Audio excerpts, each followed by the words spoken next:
Cześć, dzisiaj przyjechała naczepa Wieltonka, 13 rok, mega, BD, portal, plandeki XL-ki,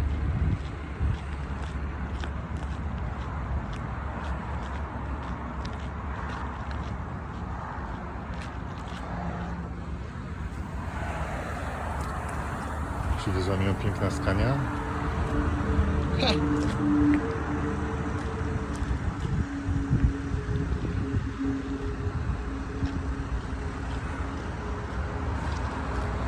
Osie SAF.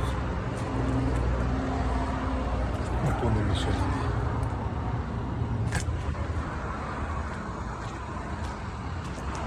Bez podnoszonej osi, ale wszystko przygotowane do tego, żeby ta podnoszona oś mogła być.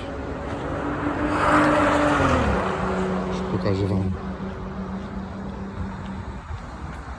tył, jak wygląda.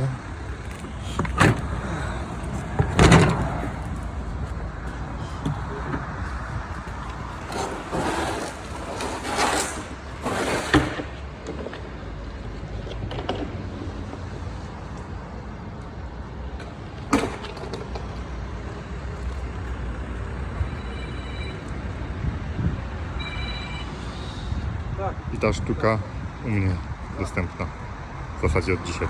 Pozdrawiam.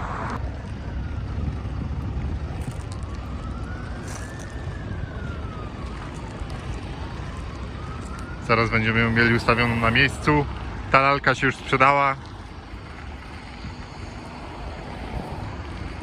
Także czekamy na następnego klienta. Jest możliwość oczywiście wymiany plandek.